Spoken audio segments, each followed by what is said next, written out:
What does it mean when the U.S. Department of Education, and at this point I use that term very loosely, removes healthcare, education, and social service degrees from a professional standing? Do you think it's funny that the Department of Education is telling education workers that they're not professionals? Let me go get my whiteboard and I'll show you. I should just get a permanent easel for this position. All right. Got a good seat? Got a pen? Amazing. Here we go. First, we're going to talk about immediate consequences. And I mean the immediate consequences other than making this administration look like the potatoes that they actually are. Number one, reduced access to federal loans. This is where the federal government's trying to save money and actually step out of and abdicating all responsibility for education. I know they don't like it in the first place, but nonetheless, here's what they want to do. They want to restrict how much you can borrow from the federal government at a better interest rate. Why do you ask? Well, they want to drive you to their friends. Stand by. Number two, it's going to increase private borrowing.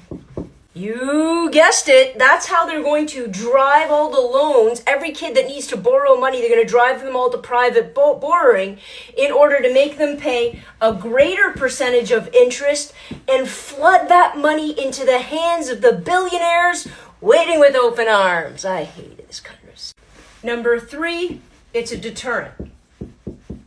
They want fewer and fewer workers going into the already overworked, overloaded professions of education, healthcare workers, and social services. Why does that make no sense whatsoever? And number four, if you choose to go into it, it is going to limit your career flexibility. Well, this one's easy. They want you stuck. They want you stuck in a career that they want to put you in when they want to put you in it. They want no options for you whatsoever because let's be honest, this is the MAGA mentality of the future, how we control everybody's workforce. Now that's just on the front end. Wait till you see what the future of the institutional changes looks like. Here we got institutional and cultural changes. This is the important list. If you remember anything, remember what I'm about to say here. Let's go. Number one, workforce shortages. Make no mistake about it, they want these disciplines, healthcare, education, social services, to break. This government does not want to be responsible for any sort of public good that is out there. They want to figure out how do we weaken the labor force so we then can reconstruct it, rebuild it in order to serve our image and, let's be honest, the economic bottom line. Number two, they're going to create pipeline issues. And no, that doesn't have anything to do with oil.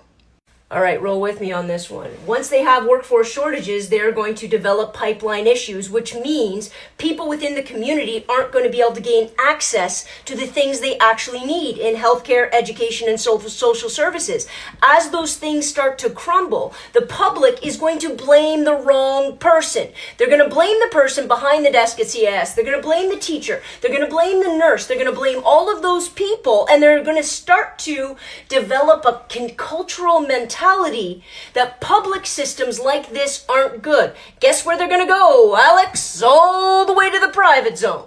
And then you're going to get number three with institutional challenges.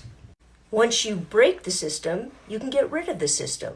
Once you prove to the public that the system and those working within it aren't doing the job that they need to be doing, never taking accountability for the complete and utter economic drain you have put upon those institutions, the public outrage will start to challenge the system altogether. That's why right now their fundamental goal is to destroy all unions. If you can destroy collective bargaining and workers' rights, it is much easier to dismantle, deregulate, and delegitimize the entire situation. We're just going to roll right back to 12? And finally, and most importantly, they're going to change the perception of their legitimacy. That last one? They've been trying to do it for years, but as everybody knows within any sort of vulnerable sector, that these are the individuals we rely on to get healthy, to get educated, to be taken care of in the wealthiest country in the world.